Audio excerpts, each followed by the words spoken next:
ब्रह्मांड को प्रकृति चलाती है। प्रकृति ही सर्वशक्तिमान है। उसने पूरे ब्रह्मांड में बहुत सारी चीज़ों का निर्माण किया है। उसी में से एक पृथ्वी का निर्माण किया उसने।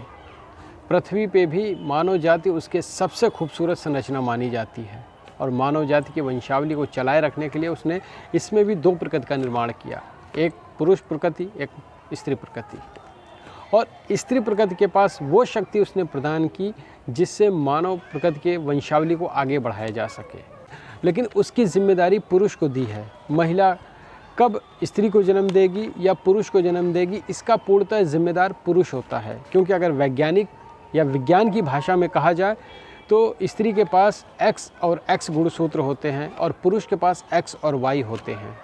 जब स्त्री का X और पुरुष का X दोनों गुणसूत्र मिलते हैं तो उसमें स्त्री का जन्म होता है, और जब स्त्री का X और पुरुष का Y गुणसूत्र मिलते हैं तो उसमें लड़के का जन्म होता है, यानी कि पुरुष प्रकृति का जन्म होता है।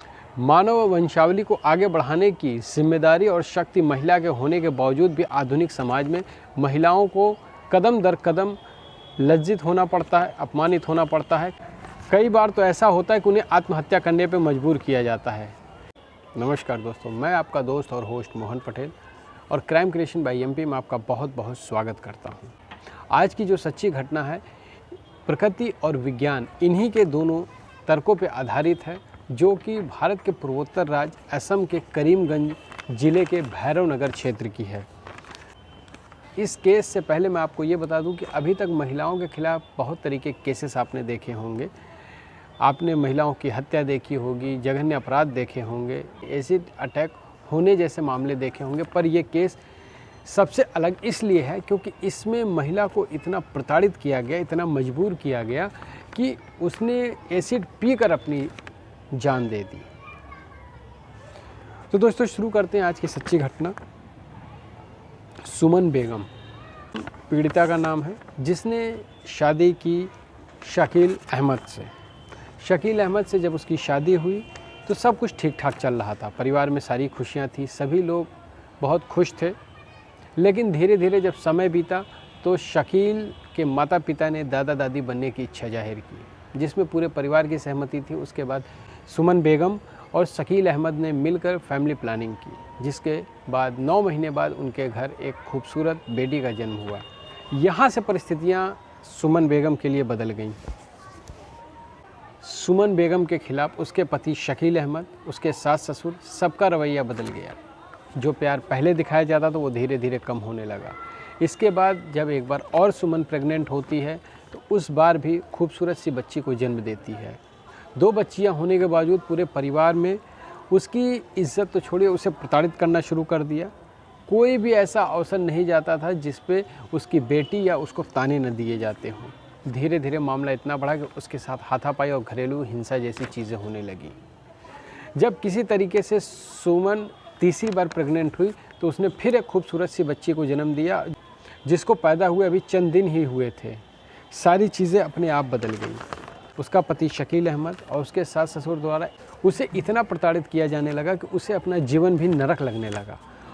जब सुमन तीसरी बार प्रेग्नेंट हुई तो घर वालों ने उसे चेतावनी दी, यहाँ तक कि उसके पति शकील अहमद ने उसका साथ देने के बजाय अपने घर वालों का पक्ष लिया। कहा, हाँ, अगर इस बार लड़का नहीं हुआ तो इसकी जिम्मेदार तुम स्वयं होगी।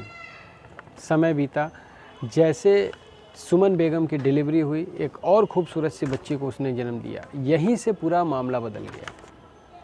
उस बच्ची को देखकर घर वाले ताने देते और आए दिन इतना प्रताड़ित करते कि सुमन बेगम के लिए वहाँ पर ज़िंदा रहना मुश्किल हो गया। थक हार कर उसने आखिरी में एसिड पी लिया, जिसके बाद उसकी बिगड़ती हालत को देखते हुए उसके पति और उसके घर वाले आनन फानन में उसे अस्पताल ले जाते हैं।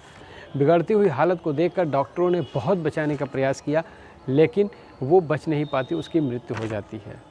जिसके बाद सुमन बेगम के घर वालों ने उसके ससुराल और पति के खिलाफ घरेलू हिंसा, मानसिक रूप से प्रताड़ना, आत्महत्या के लिए उकसाना और हत्या जैसी धाराओं में मुकदमा दर्ज कराया। जिसके बाद पुलिस तुरंत एक्टिव होती है और पुलिस ने उसके पति शकील अहमद को गिरफ्तार करके तुरंत जेल भेज दिया और उसके ससुराल वालों को भी गिरफ्तार कर लिया है।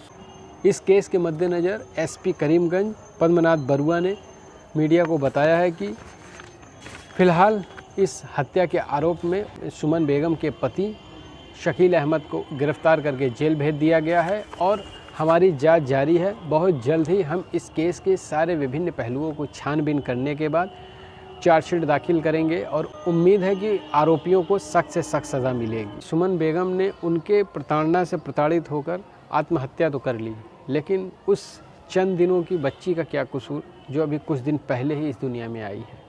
उन 2 बच्चियों का क्या कसूर जो पहले से ही इस घर में थी? उनका भविष्य क्या है? माँ मर गई, पिता जेल में, दादा दादी जो बच्चियों से बेइंतहा नफ़रत करते हैं, उन्हें कौन संभालेगा? इसमें इन बच्चियों का क्या कसूर है? याद रखिएगा, ये एक बहुत बड़ा सवाल है हमारे, आपके और इस सभ्य समाज के माथे पे। नमस्कार।